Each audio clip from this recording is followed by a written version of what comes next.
guys, it's Chantel with Wildberry Quilting, and today we are sewing the large acorn blocks for our oat rose square quilt.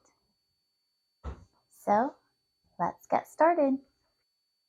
Okay guys, today we're making our large acorns, and there are 4 of them. So let's get started. First, we are starting with our little stems, and we are going to be attaching them to the sides like this. And this is going to go on both sides.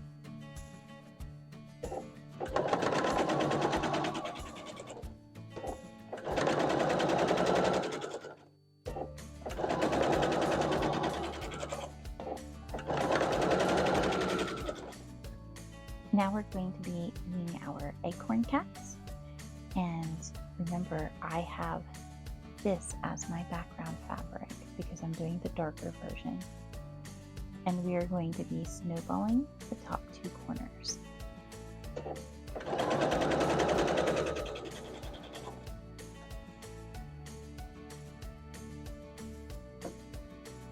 Look at this, I actually cut my fabric to where I got a little bit of salvage. I don't think it's going to be an issue though, because I believe that's less than 1/4 of an inch, so it should be hidden within the same allowances.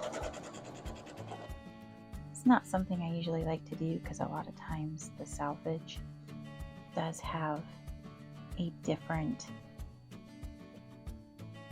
shrink rate than the rest of your fabric does. But it shouldn't be an issue on this fabric because it still felt pretty much the same when I felt it. So I didn't notice any large difference in the salvage this. We're snowballing the other corner now on the tops of all of our mushroom caps.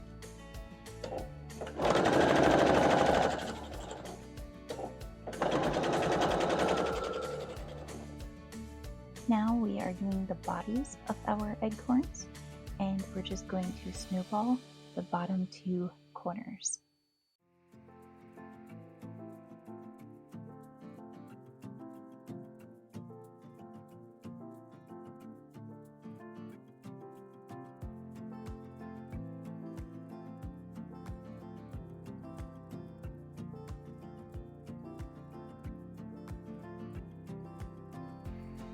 Okay, so now we have these little bitty guys, and we're going to snowball the bottom corners of our acorn caps.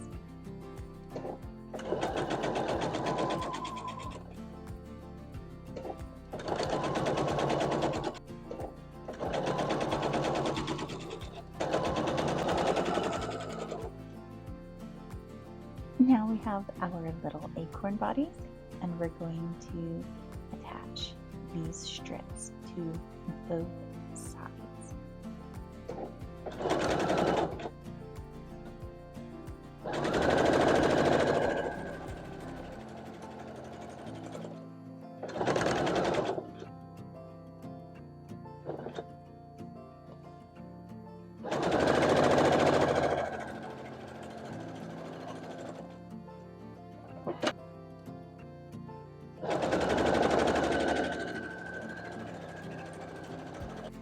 So I really like the darker version of this, or more colorful version, I guess, maybe, of this quilt. But I will say that the pattern does not really give you much in the way of guidelines for that darker colorway. And there are definitely some differences that they have. Some changes that they made between the 2 colorways. For example, which fabrics they chose to put with things. I would have liked to have seen a little bit more information in that booklet as to how to make those changes.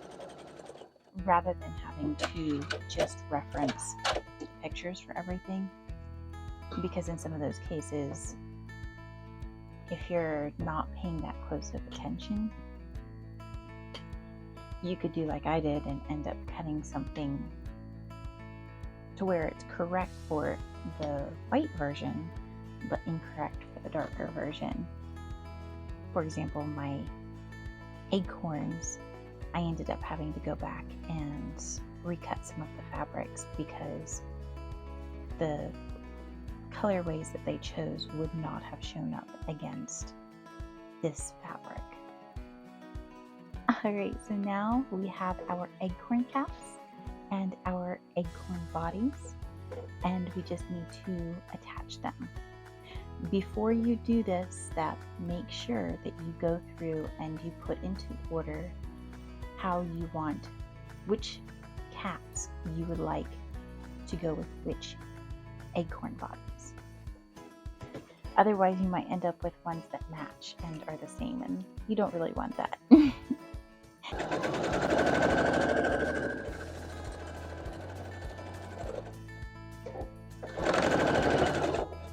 I keep having to correct myself and say acorns instead of mushrooms. Now we just need to put the little stems on our acorn caps and make sure that you are matching the correct stem to the correct acorn cap, or else it might look kind of funky.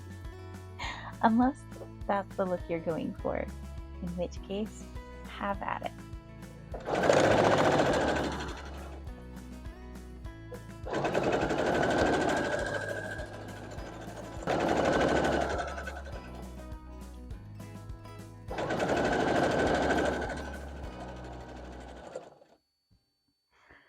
Alright guys, these are our sweet little acorn blocks, and each one's a little bit different, and these are the large size, all completed.